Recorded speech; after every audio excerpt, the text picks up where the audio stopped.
Halo, Assalamualaikum warahmatullahi wabarakatuh. Terima kasih untuk yang sudah datang ke channel aku. Kalau belum subscribe, tolong jangan lupa di subscribe, kemudian bunyikan lonceng, dan jangan lupa kasih like serta komentar biar aku makin semangat ya. Terjerat Cinta Om-Om, Chapter 59. Pengawal Pribadi. Mobil yang dikemudikan oleh Rina berhenti di depan parkiran kampus Alisa. "Terima kasih ya Mbak Rina boleh pulang. Kalau mau makan di kafe juga nggak apa-apa. Nanti Isa telepon bila jam kuliah Isa sudah selesai. Isa minta nomor telepon Mbak Rina ya," ucap Alisa yang tersenyum. "Saya tidak akan pulang ataupun makan. Saya akan menunggu di sini hingga Nona Alisa selesai kuliah," ucap Rina yang membuka sabuk pengamannya. Wanita yang memiliki ekspresi wajah dingin itu turun dari dalam mobil. Rina membukakan pintu mobil di sebelah Alisa. "Maksud Mbak Rina apa?" ucap Alisa yang belum mengerti ucapan dari pengawal pribadinya. Alisa turun dari dalam mobilnya. "Saya diperintahkan Tuan Atar untuk mengawal Anda dimanapun Anda berada," ucapnya. "Tapi saya kuliah Mbak, saya nggak kemana-mana," ucap Alisa. "Saya akan menunggu di depan kelas Anda," ucap Rina yang berdiri di sebelahnya. Alisa diam memandang wajah pengawal pribadinya. "Kenapa harus sampai seperti ini?" ucap Alisa yang begitu sangat kesal melihat tingkah suaminya. "Maafkan saya hanya menjalankan perintah," ucap Rina dengan sangat tegas. Perintah Isa juga harus didengar Mbak," ucap Alisa. "Di sini yang memerintah saya adalah Tuan Atar," ucap Rina. Alisa membesarkan matanya dan terlihat begitu sangat kesal memandang wajah wanita tidak bergeming tersebut. Alisa mengeluarkan ponselnya dari dalam tasnya. Alisa masuk ke dalam mobil dan menghubungi suaminya.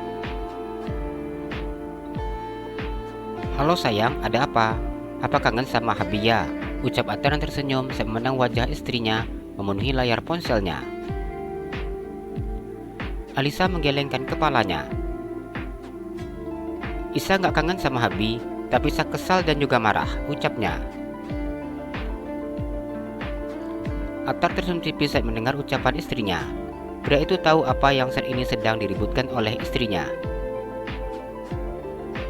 "Apa masalahnya?" ucapnya berpura-pura tidak mengerti. "Isa nggak mau dikawal sampai ke dalam kelas Bi," ucapnya. Atar sedikit menganggukkan kepalanya saat mendengar ucapan istrinya. "Mbak Rina nggak ngawal sampai ke dalam kelas, dia hanya mengawal di luar kelas," ucapnya. "Itu sama aja Bi," ucap Alisa yang sudah memajukan bibir kecilnya ke depan. Atar memandang wajah istrinya di layar ponselnya. Setiap kali melihat wajah istrinya, buat pria itu begitu sangat merindukan istrinya tersebut. "Isa mau Mbak Rina nggak ngikutin sampai ke dalam kelas Bi?" "Iya, Mbak Rina nggak bakalan sampai ke dalam kelas. Cukup di luar kelas habis suruh," ucapnya. "Itu sama aja," ucap Alisa yang sudah begitu sangat kesal. "Isa nggak mau. Isa maunya Mbak Rina nunggu di mobil," ucapnya. "Habi bayar Mbak Rina untuk mengawal Isa sampai ke depan pintu kelas. Jadi jangan dibantah," ucapnya. "Isa nggak mau. Isa malu Bi," ucap Alisa dengan wajah yang terlihat akan menangis. "Malu kenapa?" ucap Atar. "Teman-teman satu kelas dan bahkan satu kampus pasti bakalan ngetawain Isa," ucapnya. "Bilang nggak mau Mbak Rina yang jaga, apa Isa mau Habi yang jaga Isa di kampus? Apa Isa mau Habi yang mengantar dan nungguin di depan kelas?" ucapnya menang layar ponselnya. "Isa bukan anak kecil lagi Bi. Isa sudah mahasiswa, bukan anak TK yang harus ditungguin di depan kelas," ucap Alisa yang memprotes. Habi tidak mau dengar alasan apapun, ucap Atar. Alisa diam dan menggelengkan kepalanya. Wajahnya begitu sangat sedih memandang layar ponselnya. Bila tidak mau kuliah dikawal sama Mbak Rina, nanti akan Habi daftarkan kuliah online, ucapnya. Dengan cepat Alisa menggelengkan kepalanya. Bi, Isa mau kuliah yang seperti ini, ucapnya. Bila ingin tetap kuliah seperti yang sekarang, jangan protes. Ikuti yang Habi perintahkan, ucap Atar tanpa bisa ditawar oleh istrinya. Alisa mengusap air matanya. Alisa menangis dan meletakkan ponsel di sampingnya. Kamera ponselnya mengarah ke langit-langit mobilnya. Kenapa Isa diperlakukan seperti ini? Padahal Isa nggak bakalan lari, ucapnya yang menangis. Atar hanya diam saat mendengar istrinya yang menangis. Ada rasa sedih saat dia memperlakukan istrinya seperti ini. Namun pria itu juga tidak memiliki pilihan lain untuk melindungi istrinya. Istrinya pasti akan terbiasa dengan sikap dan juga gaya hidupnya yang pasti akan berubah dari yang biasa dilakukannya. Alisa mengambil kembali ponselnya setelah puas menangis. Bi, Isa mau ke ruangan dulu, ucapnya yang memandang layar ponselnya. Atar menatap sendu wajah istrinya di dalam layar ponselnya. Belajar yang rajin, ucapnya. Alisa mengusap air matanya dan menganggukkan kepalanya. Assalamualaikum Bi, ucapnya. Waalaikumsalam sayang, ucap Atar. Alisa memasukkan ponselnya setelah matikan layar ponsel tersebut. Alisa membuka pintu mobil dan melihat pengawal pribadinya masih berdiri di samping pintu mobilnya. Alisa tidak ingin berbicara dengan pengawal pribadinya tersebut. Ia hanya berjalan menuju ke ruangannya. Alisa, ucap Zaki yang ternyata sudah menunggunya di depan ruangannya. Zaki mendekatinya dan memegang tangannya.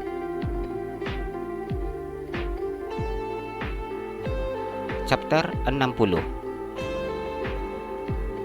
Traktir. Alisa, ucap Zaki yang menunggunya di depan kelasnya. Zaki begitu sangat senang ketika melihat Alisa yang sudah datang ke kampus. Sudah sejak tadi Zaki berdiri di depan kelas Alisa, menunggu Alisa datang. Bang Zaki, ucap Alisa yang tersenyum memandang Zaki. Zaki mendekati Alisa dan memegang tangannya. Jaga sikap Anda, ucap Rina yang mendorong tubuh pria tinggi tersebut. Zaki diam saat memandang wanita yang bertubuh tinggi dan tegap. Zaki memandang Alisa. Ada apa bang? Ucap Alisa yang menatapnya. Ini siapa? Tanya Zaki. Pengawal pribadi Isa bang, jawabnya. Zaki memandang gadis ini berdiri di depannya. Zaki melihat penampilan Alisa yang sudah sangat jauh berbeda dari yang biasanya. Pakaian dipakai oleh Alisa tidak baju-baju murah seperti biasa. Abang minta maaf, udah hampir seminggu abang pulang ke desa karena adik abang sakit. Abang mau kabari Isa, tapi ponsel Isa udah nggak ada lagi, ucapnya yang memberi penjelasan. Alisa tersenyum saat mendengar ucapannya. Iya bang, enggak apa-apa. Terima kasih abang sudah selalu bantu Isa, ucap Alisa yang sedikit tersenyum. Bagaimana kabar mama, dek? Ucap Zaki. Alhamdulillah, mama sekarang sudah tahap penyembuhan, ucapnya. Zaki tersenyum saat mendengar ucapannya. Alhamdulillah, abang senang mendengarnya. Akhirnya doa adik terkabulkan, ucap Zaki yang tersenyum memandang Alisa. Tatapan matanya teralihkan memandang wanita yang saat ini berdiri di depan Alisa. Wanita itu berdiri tegap seakan menjadi tameng untuk Alisa. Ini siapa? Tanya Zaki yang masih belum puas mendengar jawaban Alisa. Pengawal pribadi Isa bang, ucapnya. Pengawal pribadi? Tanya Zaki yang mengulang ucapannya. Alisa berusaha untuk tersenyum dan menganggukkan kepalanya sebagai jawabannya. Sebaiknya Anda tidak usah terlalu banyak berbicara dengan laki-laki, Nona. Tuan Attar sangat tidak menyukainya, ucap Rina yang memandang Alisa. Alisa diam saat mendengar pengawal pribadinya yang memperingatinya.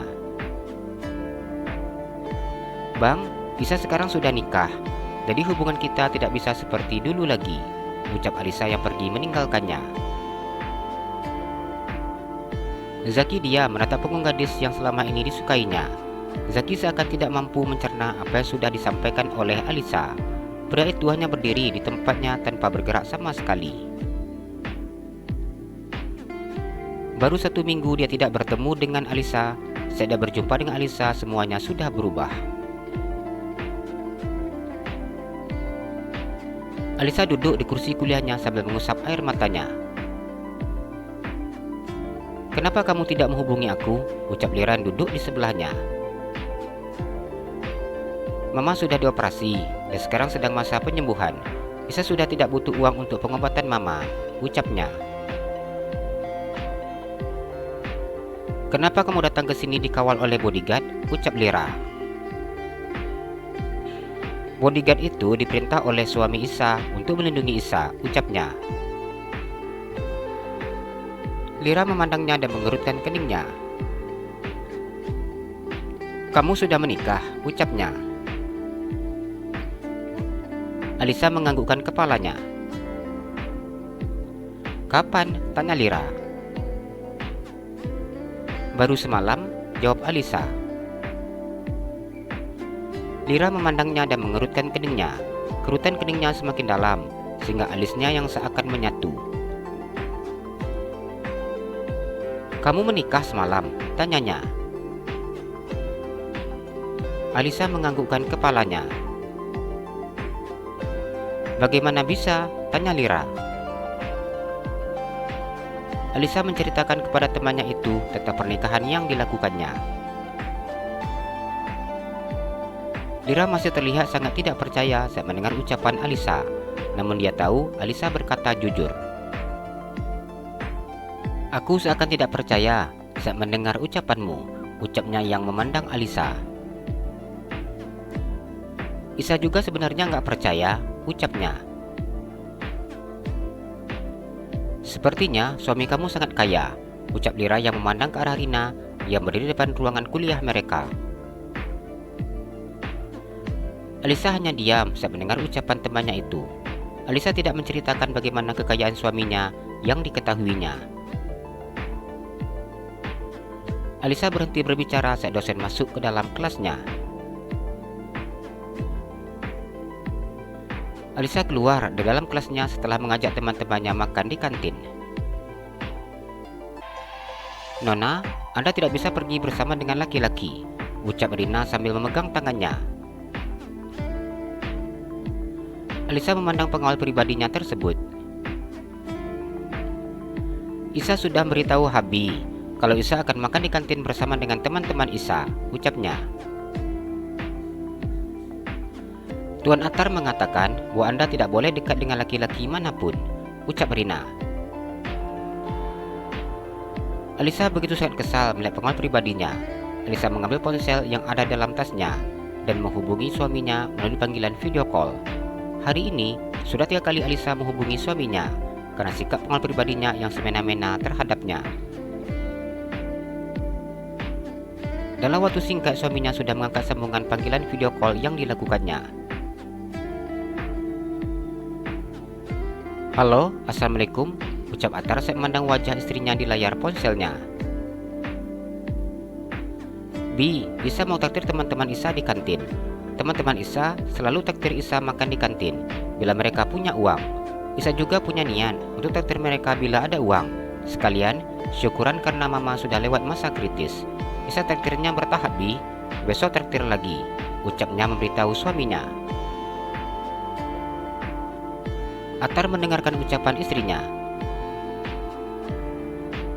Tapi Mbak Rina nggak boleh kan, Bi? Ucapnya.